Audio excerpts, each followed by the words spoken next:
বিসমিল্লাহির রহমানির রহিম। প্রিয় ভিউয়ার্স, আসসালামু আলাইকুম। আশা করি আপনারা সকলে ভালো আছেন। আলহামদুলিল্লাহ, আমিও বেশ ভালো আছি। ভিউয়ার্স, আজকে আমি আরেকটি নতুন ভিডিও নিয়ে আপনাদের মাঝে হাজির হলাম। আজকের বিষয়টি হচ্ছে মাইক্রোসফট এক্সেল টিউটোরিয়াল। ভিউয়ার্স, আজকে ভিডিওতে আমরা দেখব মাইক্রোসফট এক্সেল কিভাবে আপনারা কাজ করবেন। বিস্তারিত আজকের ভিডিওতে আমরা দেখব। আমরা আমাদের মাইক্রোসফট এক্সেল আমরা তিন ভাবে ওপেন করতে পারি। আপনি আপনার স্টার্ট বারে ক্লিক করলেই আপনার সামনে বিভিন্ন টুলস আসবে। এখান থেকে আপনি মাউস স্ক্রল করে নিচে নামলেই মাইক্রোসফটের এই যে দেখতে পাচ্ছেন মাইক্রোসফট, এখানে ডাউন অ্যারোতে ক্লিক করবেন। করলেই যে দেখতে পাচ্ছেন মাইক্রোসফট এক্সেল, এখানে আপনি ক্লিক করলেই আপনার এটি ওপেন হয়ে যাবে। আমরা আরেকভাবে ওপেন করতে পারি। আমরা এখানে সার্চ বারে এক্সেল লিখে সার্চ দিলেই চলে আসতেছে। আপনি এখান থেকেও ওপেন করতে পারেন। আবার অন্যভাবেও আপনি ওপেন করতে পারবেন। তা হচ্ছে আপনার উইন্ডো অর্থাৎ ডেস্কটপের যে কোনো একটি ফাঁকা জায়গায় যদি রাইট বাটনে ক্লিক করেন, করার পরে নিউ এ যাবেন। নিউ এ গেলেই আপনি পাচ্ছেন এই যে মাইক্রোসফট এক্সেল ওয়ার্কশিট। আপনি এখানে ক্লিক করে ওপেন করতে পারবেন। তবে এইখানে ক্লিক করলেই আপনার বেটার, কারণ এখানে আপনি যখন ক্লিক করবেন দেখুন শুরুতেই আপনার যে ওয়ার্কিং শিট এটার আপনার নাম জিজ্ঞাসা করতে হচ্ছে। আপনি এখানে তাহলে আপনার এটা অটো সেভ হয়ে যাবে। প্রথমে পরিচিত হয়ে নেব। আপনি যখন মাইক্রোসফট এক্সেল ওপেন করবেন, এখানে সাথে সাথে আপনার তিনটা শিট ওপেন হবে। দেখতে পাচ্ছেন 1 number sheet, 2 number sheet, 3 number sheet. আপনার এই যে উপরে যে লাল চিহ্ন দেখতে পাচ্ছেন নাম, আমি যে নামটি দেবেন বা আপনি নামটি দেবেন, এখানে নিউ মাইক্রোসফট এক্সেল ওয়ার্কশিট, আমি এখানে নাম দেইনি, এটা অটো আপনারও ধরে থাকবে। আপনি যখন নাম দিবেন তখন আপনার নামটি এখানে শো করবে। দেখতে পাচ্ছেন এইটি নাম শো করেছে। এটা হচ্ছে টাইটেল বার। ভিউয়ার্স, এইটা পুরোটাই হচ্ছে একটি উইন্ডো। আমরা এটা পুরোটাকে বলবো উইন্ডো। আর আমরা উপরে যে অংশটুকু দেখবো এটা হচ্ছে রিবন। এরপরে আমরা নিচে যে অংশটুকু দেখবো এইটা হচ্ছে ওয়ার্ক। আর এই যে এই পাশে একটি দেখুন টুল বারা রয়েছে, এই যে এটা উপর, এই যে এখানে এটা উপর নিচ হয়, এটা হচ্ছে ভার্টিক্যাল স্ক্রোল। আবার আপনি নিচে একটি টুল এই যে দেখতে পাচ্ছেন, এটাও ডানে বামে নিয়ে আপনার উইন্ডোজের কাজ করার জন্য এটা কখনো ডানে নিতে হবে, কখনো বামে নিতে হবে। এটা হচ্ছে হরিজন্টাল স্ক্রোল। আর আমরা যখন এই ওয়ার্কশিটে দেখতে পাচ্ছেন অনেকগুলো ঘর ঘর আপনি দেখতে পাচ্ছেন। আমরা কোনো একটা ঘরে যখন ক্লিক করব, দেখুন এই যে চতুর্থ, এইটাকে বলা হয় সেল। আমরা এটাকে বলবো সেল। আবার এই পাশে যখন দেখবেন যে 1 2 3 এরকম অনেকগুলো নাম্বার দেওয়া আছে, এই যে নিচে নামবেন অনেক নাম্বার দেখতে পাচ্ছেন। এগুলো হচ্ছে এক একটা এই দিক থেকে এক একটা করে, এটা করে হচ্ছে রো। আবার এই যে এ বি সি ডি এই দিক থেকে আপনার এটা হচ্ছে কলাম। আচ্ছা, আমরা আরেকটি জিনিস দেখব। এই যে আমি মাউসটি এখানে রাখলাম, এটা হচ্ছে দেখা যাচ্ছে এখানে যখন রেখেছি, এখানে আমি মাউসটি রাখলাম। দেখতে পাচ্ছেন এখানে এই ঘরের এই সোজায় আমি এই যে দেখুন এই সোজা এখানে দেখাচ্ছে 6, আর এই সোজা এখানে দেখাচ্ছে ডি। তার মানে এই ঘরটির অবস্থান D6। আর আমরা যখন কোনো ঘরে ক্লিক করব তখন এটি হবে অ্যাক্টিভ সেল। আমরা এই টুলস বারগুলোর আমরা কাজ করার সময় আমরা নাম শিখবো। আমরা দেখবো এই যে করে দেখতেছেন ফাইল বা অফিস, এর এগেইনস্টে কি কি রয়েছে। এর এগেইনস্টে এই যে দেখতে পাচ্ছেন কার্ড। আমরা যখন কোনো নাম এক বা একাধিক আমরা সিলেক্ট করব, করার পরে যদি আমরা কার্ডে ক্লিক করি, দেখুন এই কার্ডে ক্লিক করি, তাহলে এটা কার্ড হয়ে গেছে। এই যে চতুর্দিকে কার্ড হয়ে গেছে। আমরা এটি অন্যভাবে কাট করতে পারি কন্ট্রোল সি দিয়ে। এরপরে আমরা এই ঘরে মনে করেন পেস্ট করব, এখানে রাখলাম। রাখার পরে এই যে পেস্টে ক্লিক করব, এই যে দেখুন এই ঘরে চলে আসলো। আমি আবার কন্ট্রোল জেড দেব। এরপরে কপি, আমরা ধরুন ব্যাকের অধিক নাম আমরা সিলেক্ট করব, আমরা ব্লক করে নেব। নেওয়ার পরে আমরা কপিতে ক্লিক করব, করার পরে আমরা এখানে মনে করুন এটি পেস্ট করব। আবার পেস্টে ক্লিক করব, দেখুন এখানে পেস্ট হয়ে গেছে। আমি কন্ট্রোল জেড দিচ্ছি। এরপরে রয়েছে ফরম্যাট প্রিন্ট। এর কাজ হচ্ছে আমরা মনে করুন এই লেখাটা একটু বোল্ড করব, এই যে বোল্ডে ক্লিক করব। বোল্ডে ক্লিক দেওয়ার পরে এটি বোল্ড হয়ে গেছে। আমরা যদি এটিকেও সেম করতে চাই, আমরা এখানে ক্লিক রেখে আমরা এখানে যদি ক্লিক দেই, তারপরে এখানে যদি ক্লিক দেই, দেখুন এটা এই আইডিটা বোল্ড হয়ে গেছে। এই যে দেখুন এটা বোল্ড হয়নি, আমাদের আইডিটা বোল্ড হয়ে গেছে। আমরা আবারও দেখি, এখানে ক্লিক করলাম, করার পরে যদি আমরা এই যে আমার মাউসের সাথে দেখতে পাচ্ছেন একটি প্লাস চিহ্ন এবং তার পাশে একটি ব্রাশ ধরেছে। আমরা যদি এই ঘরে ক্লিক দেই, দেখুন এটি বোল্ড হয়ে গেছে। এই যে দেখুন বোল্ড হচ্ছে এবং এই ঘরে বোল্ড সিলেক্ট। তাহলে আমরা এখানে কাজ দেখলাম কার্ড, কপি এবং হচ্ছে ফরম্যাট প্রিন্টারে। এরপরে আমরা এগুলোকে আমরা একটু ব্লক করে নেব। নেওয়ার পরে আমরা এখানে দেখতে পাচ্ছেন এই যে এটা হচ্ছে ফন্ট। আমরা কি ফন্ট গ্রুপ বা ফন্টের এখানে হচ্ছে, এটা হচ্ছে ফন্টের হোম বা ফন্টের গ্রুপ। আমরা এখানে ক্লিক করে এই যে নিচে দেখতে পাচ্ছেন অনেকগুলো ফন্ট, এখানে চলে যাচ্ছে। আপনি যেই ফন্টের উপর রাখবেন সেই ফন্টের আকার ধারণ করবে। তো আমরা যদি এখানে টাইম নিউ রোমান দেই, টাইম নিউ রোমান, দেখুন সবগুলো টাইম নিউ রোমান হয়ে গেছে। এর পাশের ঘরে দেখতে হচ্ছে এটা হচ্ছে ফন্ট সাইজ। এখানে মাউস নিয়ে গেলেই আপনারা নিচে দেখতে পাচ্ছেন এতে চলে আসতেছে। এই যে দেখুন আমি যখন মাউস এই ঘরে নিয়ে যাই, এই যে এই ঘরে, তখন এই যে এখানে চলে আসছে। এটা হচ্ছে, এটার নাম হচ্ছে ফন্ট সাইজ। আমরা ফন্ট সাইজ কি করব, আমরা চাইলে এখানে ক্লিক করে আমরা ফন্টের সাইজ বাড়াতে পারবো বা কমাতে পারবো। আমরা এখান থেকে ফন্ট সাইজ বাড়াতে পারবো অথবা কমাতে পারবো। আমরা এখন ফন্ট সাইজ যদি কমাইতে চাই, এই যে দেখুন কমে যাচ্ছে, আবার বাড়াইতে চাইলে বেড়ে যাচ্ছে। আমরা এই ঘরে সিরিয়াল দেবো। সিরিয়াল দেওয়ার জন্য আমরা এখানে 1, এখানে 2, এভাবে আমরা এখানে 3, এখানে আমরা এভাবে লিখবো না। আমরা এইখানে 1, 2 দেওয়ার পরে এই যে পাশে একটি এই দুটো আমরা ক্লিক করব। এই যে দেখুন 2 ঘর নেব।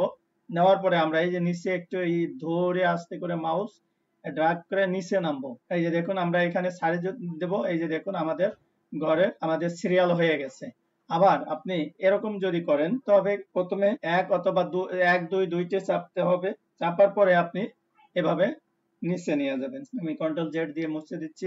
এরপরে আপনি এই ঘরে যখন ক্লিক করবেন, এইদিকে আপনাকে একটি ঘর ব্লক করে নিতে হবে। নেওয়ার পরে আপনি এ প্লাস এখানে যখন ক্লিক করবেন, আপনার প্রতি ক্লিকে 1 ঘর করে এখানে ক্লিক করলে বেড়ে যাচ্ছে, দেখতে পাচ্ছেন। এর পাশের ঘরে যে এটি হচ্ছে মাইনাস, আপনি এখানে ক্লিক করবেন আর হচ্ছে 1 পয়েন্ট করে মাইনাস হচ্ছে। এটাতে ক্লিক দিলে বেড়ে যাচ্ছে, এটাতে ক্লিক দিলে মাইনাস হচ্ছে। এরপরে দেখতে পাচ্ছি আমরা এই নিচে দেখতে পাচ্ছেন এটা হচ্ছে ফন্ট ফিল কালার। আমরা এখানে যদি ক্লিক করি, আমরা প্রথমে এইটা ব্লক করে নেব। ব্লক করে নেওয়ার পরে আমরা যদি এই ঘরে ক্লিক করি, তাহলে এই ঘরে যদি ক্লিক করি, করার পরে আমরা এটি কালার চেঞ্জ করতে পারবো। আর এগুলো তো আপনারা জানেন, এটি হচ্ছে ইটালিক, এটা হচ্ছে আন্ডারলাইন। আপনি এখানে ডাবল আন্ডারলাইনও করতে পারবেন। ডাবল আন্ডারলাইন করার জন্য মনে করুন আমি এখানে দিলাম, আমি এইটার নিচে হলো ডাবল আন্ডারলাইন করব। আমি এই যে আন্ডারলাইনে এখানে ক্লিক করব, করার পরে যে নিচে দেখতে পাচ্ছেন এটা হচ্ছে ডাবল, আমি নিচেরটাতে ক্লিক দেব। দেখুন আমার এটি ডাবল হয়ে গেছে। আমি একটু বড় করে, এই যে দেখুন আমার এখানে ডাবল আন্ডারলাইন হয়ে গেছে। আপনি এটা ডাবল আন্ডারলাইন যদি আবার তুলতে চান, তাহলে আবার এখানে ক্লিক করবেন, দেখুন উঠে গেছে। আমি জানি এগুলো আপনারা পারবেন। এরপরে আসুন, এই যে এ আছে, এটা হচ্ছে ফন্ট কালার, এর পাশেরটা হচ্ছে ফন্ট কালার। আমরা এখানে যদি ক্লিক করি, মনে করেন এই লেখাটা আমরা সাদা দেব। এইটা এই লেখাটা আমরা সাদা দেব।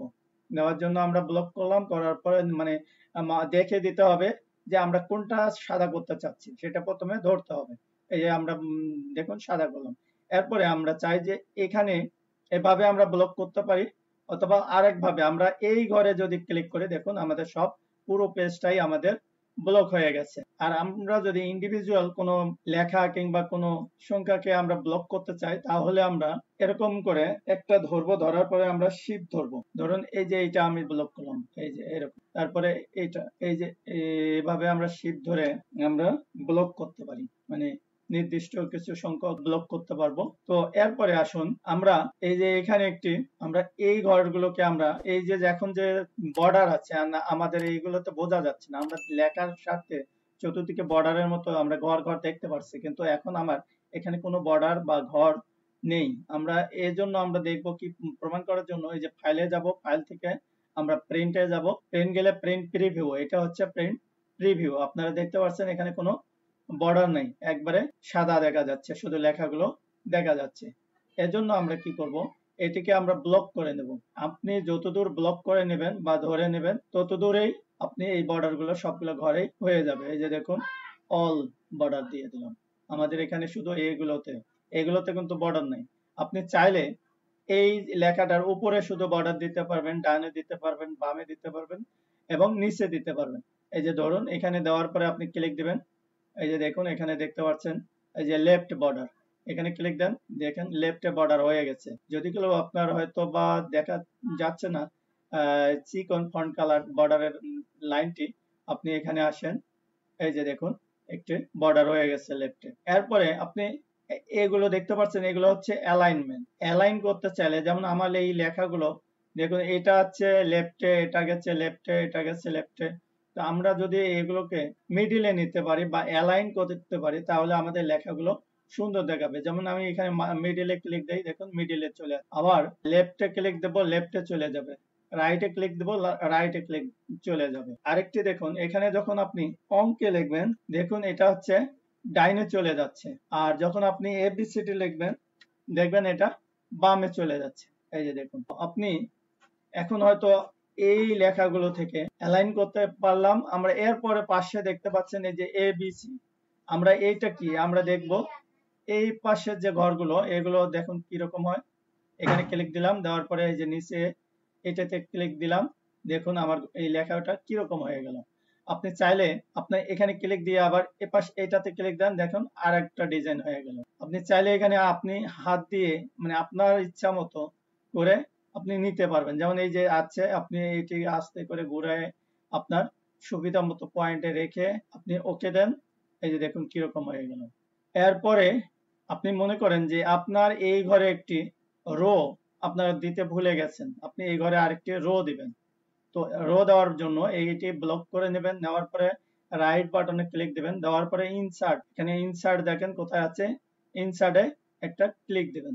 আমরা এখানে ক্লিক করব, করার পরে আমরা এখানে ইনসার্ট, এই যে ইনসার্টে ক্লিক দেব। দেখুন আমাদের আরেকটি ঘর এই যে তৈরি হয়ে গেছে। এই যে দেখুন একটি ঘর তৈরি হয়ে গেছে। এবার আমরা কলাম একটা চাচ্ছি।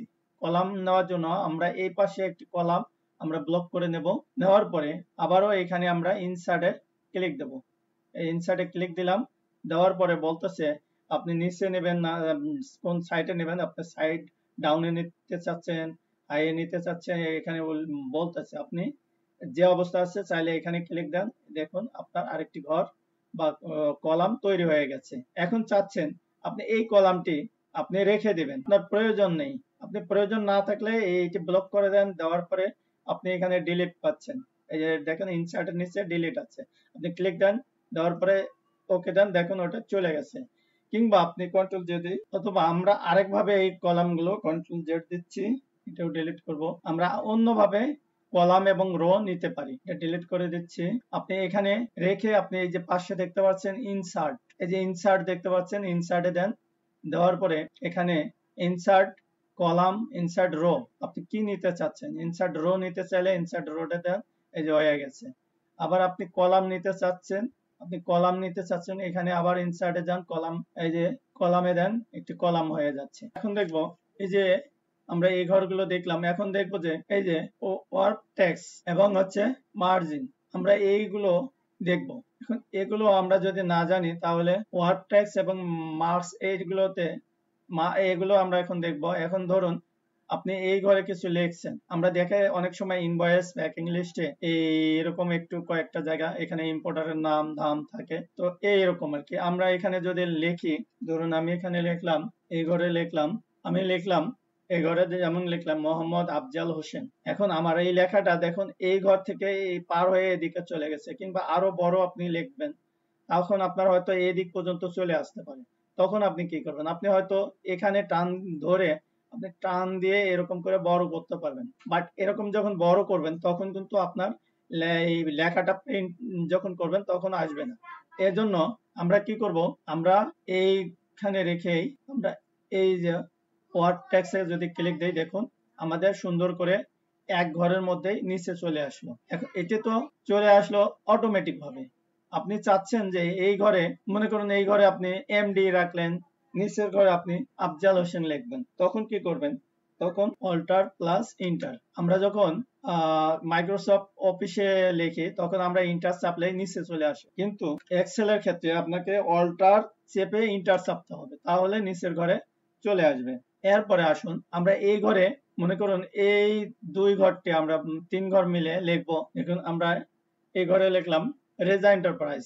এখন যদি আমরা বাইরে মাউস রাখি তাহলে দেখবেন এই যে নিচের ঘরগুলো মানে ঘর ঘর আছে। আমরা এইটাকে ধরে নেব, ধরার পরে আমরা যদি এই যে মার্কসে ক্লিক করি তাহলে দেখুন এই যে ঘরটা একবারে একটা হয়ে গেল। কিংবা আমরা যখন টোটাল লিখবো, মনে করুন এই যে আমরা এই বেতন বা স্যালারি গুলো দিলাম, স্যালারি গুলো দেওয়ার জন্য আমরা এখানে লিখবো, আমরা ঘর আরেকটা বাড়িয়ে নিই, আমরা এই ঘরে লিখলাম টোটাল, টোটাল লিখলাম, নামের ঘরে আচ্ছা না টোটাল লিখলাম। লেখার পরে এখন এই ঘরের এখানে তো দাগ থাকতেছে, অর্থাৎ বর্ডার থাকতেছে, আমরা এখানে টোটালটা নেওয়ার পরে মার্কসে ক্লিক দেব। দেখুন আমাদের এটি মার্কস হয়ে গেল। আমরা অবশ্য মার্কস করার জন্য কন্ট্রোল জেড দিই। আমরা এই 2 ঘর করব আর এই ঘরের তো টোটাল নামবে। সামনে পরে বিস্তারিত আরো আলোচনা করব।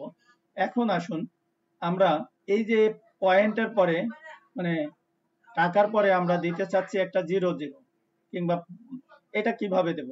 আপনি যদি এইখানে ক্লিক করেন, দেখেন এই ঘরে ক্লিক করেন, করার পরে আপনি 0.00 আপনি এভাবে যদি দেন তাহলে এর নিচের ঘরে যখন মাউস নিয়ে যাবেন দেখবেন ওটা নাই, চলে গেছে।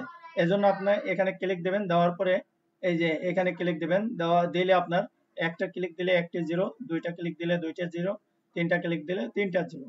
অনেকে আমরা 0 পয়েন্টের পর 3 0 দিয়ে থাকি। তো আপনি যদি একটা দুইটা দিতে চান তাহলে এখন কি করবেন? আপনি তো দুইটা তিনটা দিয়ে ফেলছেন। তাহলে আপনি এই যে পাশের ঘরে আপনি ক্লিক দেন, এই যে দেখুন একটা ক্লিক দিলে একটা করে উঠে যাচ্ছে। এরপরে ধরুন আপনার এটা টাকা, আপনার এখন আমি যদি স্যালারি দিচ্ছি টাকায়, কিন্তু এখন আপনি এটা মনে করতেছেন আপনি এটা ইউরো কিংবা ডলার চিহ্ন দিবেন।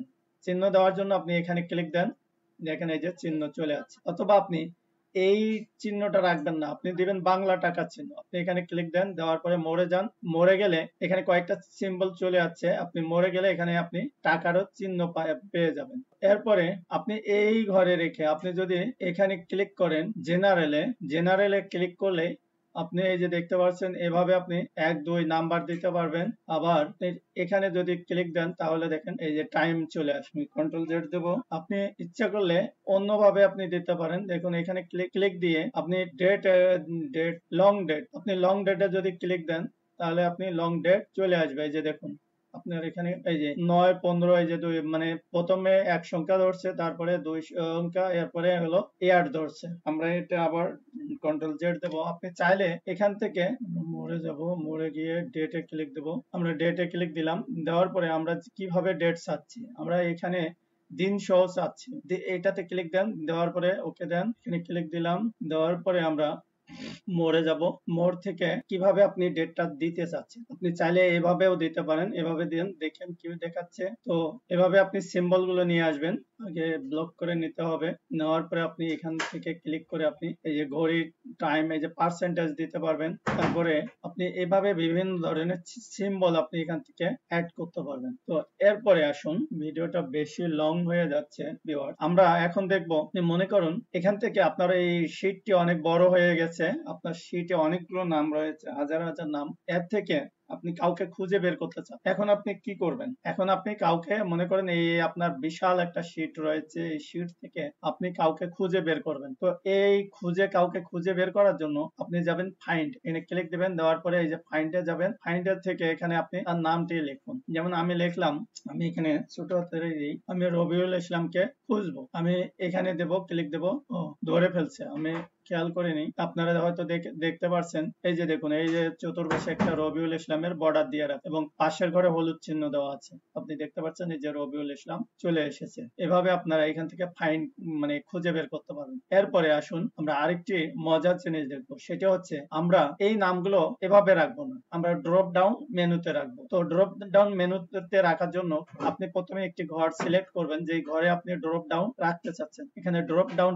রাখার পরে আপনি যাবেন ডেটাতে। আমি এরপরে আরো বিস্তারিত আরেকটি ভিডিও তৈরি করব, কারণ অনেক বড় হয়ে যাচ্ছে। ডেটাতে যাওয়ার পরে আপনি চলে যাবেন ডেটা ভ্যালু। আপনি প্রথমে একটি ঘরে ক্লিক দিবেন, দেওয়ার পরে যাবেন ডেটাতে, ডেটা থেকে যাবেন ডেটা ভ্যালুয়েশন। আমি ভ্যালুয়েশন আসলাম, এরপরে আবারও উপরে দেখতে পাচ্ছেন এই যে ডেটা ভ্যালুয়েশন, এখানে ক্লিক দিবেন। তারপরে অ্যালাউ ঘরে এখানে আপনি দিবেন হচ্ছে লিস্ট। এরপরে নিচের ঘরে যে সোর্স, আপনি সোর্স দেখে দেন, এখানে ক্লিক দেন, দেওয়ার পরে আপনি সোর্সের ঘরে আসেন, আপনি নামের ঘরে চলে আসবেন। এই যে এটি হচ্ছে নামের ঘর, আমি নামের ঘরে চলে আসলাম। আসার পরে আপনি এই পাশে যে একটি ঘর দেখতে পাচ্ছেন, এখানে একটি ক্লিক দেন, দেওয়ার পরে এটি অ্যাড হয়ে গেল। এরপরে আপনি ওকে দেন। দেখুন আমার এখানে একটি ড্রপ ডাউন মেনু চলে আসছে। আমরা যদি এখানে ক্লিক করি, দেখুন এই যে নামগুলো একটু বড় করে নেই, এই যে আমরা এখানে ক্লিক করলে এই যে নামগুলো দেখতে পাচ্ছি। আপনি কাকে নেবেন এখান থেকে আপনি নিতে পারছেন। এই হচ্ছে ড্রপ ডাউন মেনু। তো ভিউয়ার্স, ভিডিওটি আরো অনেক লং হয়ে যাচ্ছে, তো আমি নেক্সট টাইমে দেখাবো কিভাবে যোগ বিয়োগ গুণন ভাগ